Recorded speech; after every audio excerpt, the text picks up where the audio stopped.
எட்டு மலை என்ன விடலாம் நினச்சி பார்க்க போகிற முடியும் பார்த்தீங்கன்னா பிக் பாஸ் சீசன் 8ஓட இப்போ லைவ் ஸ்ட்ரீமிங்கில் வந்து பார்த்திங்கன்னா சௌந்தர்யாவும் ரயானும் வந்து ரொம்ப நேரம் பேசிகிட்டு இருக்கிறத வந்து காட்டிகிட்டு இருந்தாங்க. ஸோ அதில் வந்து நிறைய விஷயங்கள் வந்து பேசியிருந்தாங்க. ஆல்ரெடி ஒரு வீடியோ வந்து அப்லோட் பண்ணிக்க அவங்க என்ன பேசினாங்க ஹைலைட்டாக அப்படின்னு சொல்லி.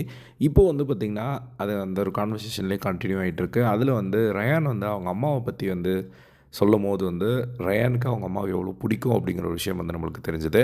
அவர் ஆல்ரெடி சொல்லியிருக்காரு, எங்கள் வீட்டில் வந்து மொத்தம் 3 பேர், 2 அக்கா, நான் தான் வந்து கடைசி பையன் அப்படின்னு சொல்லிட்டு. ஸோ 2 அக்காவுக்கும் வந்து கல்யாணம் ஆகிடுச்சு.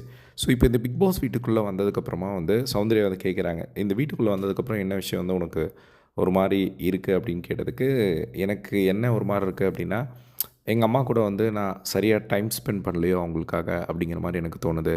ஏன்னா வெளியே இருக்கும்போது வந்து நான் ஷூட்டுக்கு போவேன், நைட்டு வருவேன், என்கிட்டே சாவி இருக்கும், திரும்ப காலைல சாப்பிடுவேன், போவேன். எங்கள் அம்மா கூட வந்து டைம் ஸ்பெண்ட் பண்ணலையோ அப்படிங்கிற மாதிரி இருக்குது அப்படிங்கிற மாதிரி அவர் சொன்னார். அதுக்கப்புறம் சௌந்தர்யா வந்து பார்த்திங்கன்னா அவங்க என்ன சொன்னாங்க அப்படின்னா, எனக்கும் வந்து எங்கள் அம்மா கிட்ட எல்லாம் நான் பயங்கரமாக எரிஞ்சு எரிஞ்சு விழுவேன். ஆனால் இங்கே வந்ததுக்கப்புறம் தான் ஒரு பேஷன்ஸ் வந்து வருது, ஒரு பொறுமை வந்து நம்மளுக்கு வருது.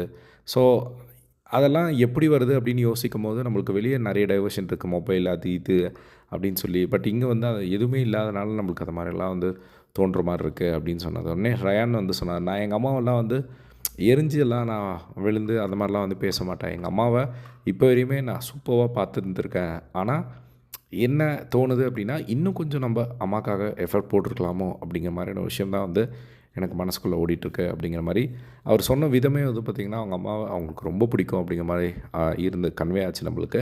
அது மட்டும் இல்லாமல் அவங்க அப்பாவுக்கும் வந்து வயசாகிடுச்சு, அவங்களும் வந்து வெளியே போக மாட்டாங்க, அம்மாவையும் எங்கேயும் வெளியே கூட்டிகிட்டு போக மாட்டாங்க.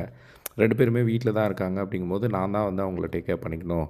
ஸோ அதனால தான் வந்து எனக்கு இப்போ தோணுது, அவங்க கூட இன்னும் டைம் ஸ்பெண்ட் பண்ணலாமோ, பண்ணியிருக்கலாமோ அப்படிங்கிற மாதிரி தோணுச்சு அப்படிங்கிற மாதிரி ரயான் சொல்லிட்டு இருந்தது பார்க்க முடிஞ்சுது. ஸோ இந்த ஒரு அப்டேட் தான்.